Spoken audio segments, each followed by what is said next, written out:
Hello and good morning, dear 11thers, newcomers. I welcome all of you to the first class of Shakespeare. You may be interested and curious to know about the new play that you're going to deal with today. And equally, I am interested to teach you what it is all about. But it would be very happy for you to know that this is not only the shortest of all plays written by Shakespeare, but also the easiest of all. So you can take a breather after studying the much elaborate Merchant of Venice in Standard 10. So what you see in front of you is the portrait of the legendary William Shakespeare. This was long thought to be the only portrait of William Shakespeare that had any claim to have been painted from life, until another possible life portrait, the Cobb portrait, was revealed in 2009. So this portrait is known as the Candor's portrait after previous owner James Brydges, the first Duke of Candor's, got it painted. So William Shakespeare spent his early years at Stratford upon Avon in Warwickshire, London, let's say England. His father, John Shakespeare, was a rich merchant. He married Mary Arden, the daughter of his landlord. But he was born in 1564 on 23rd of April and baptized 3 days later on April 26, 1564. So it's not that all fools are born in the month of April, right? So it would be all April borns, congratulations. We share our birth month with the legendary dramatist William Shakespeare. But not much is known about his life. As a youth, about public records show that he married a lady called Anne Hathaway. Anne Hathaway in 1582, if I'm not mistaken. Please do Google and get it researched and let me know if I am mistaken anywhere. But I'm sure it's 1582. I cannot make a mistake. It would be a sin on my part to make a mistake on that. So Anne Hathaway was the daughter of Yemen farmer. She married Shakespeare, who then was 18-year-old and who was not only unemployed at that time, but also younger to her by 8 years. So unsurprisingly, not much is known about their personal life. And this has led to a lot of speculation among the historians and critics.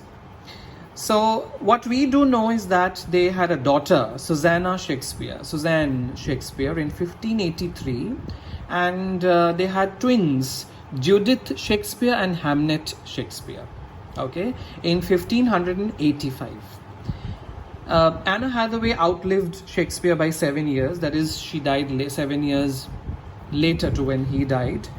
And in his will, Shakespeare quite famously and very quizzically wrote that he would receive his second best bed with the furniture. That's within quotation. So I'm not getting into the detail of what he wrote and why, because that will take a lot of time and kill the entire time, but it's important for us to know about the playwright. It's very, very important. Shakespeare moved to London, children, working as an actor and playwright, because he was caught stealing a deer from Prince James or Prince Charles' garden when he was in Warwickshire. That is the village in England. And to escape the consequences, he fled to England and he was there. And that was a break in his life. So Shakespeare moved to London working as an actor and a playwright.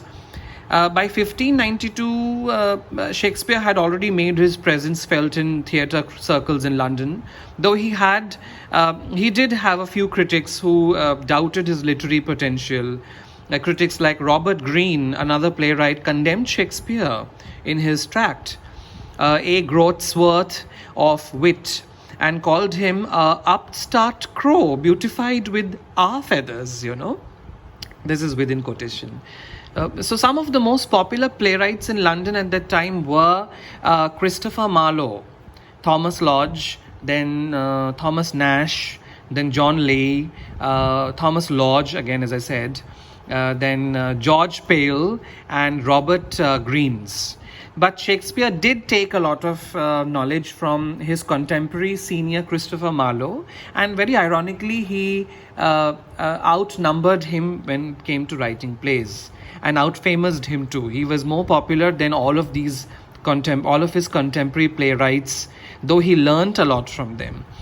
So, but it would be very important for you to know that unlike Shakespeare, all of them had attended either the University of Oxford or the University of Cambridge, and were known as the university wits, university intels, since they had received higher education. But our Shakespeare, William Shakespeare, he was not at all literate.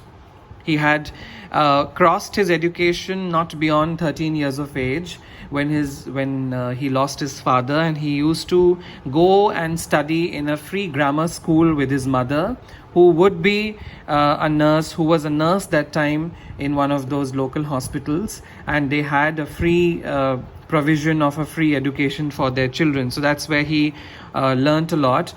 And being illiterate and not very experienced, he attained a position which is of the greatest dramatist, greatest playwright of the entire world till now.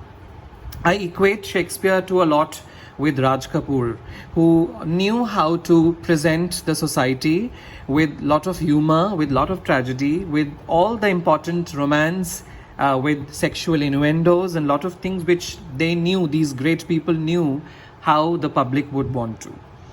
So we'll continue with that in the next module, children. There's lots to tell you before we begin the play, and it's important for you to know, to gather a lot of interest, and you'll love this play, you know. So please be thorough and keep listening to it, and stay tuned for the next lecture. See you.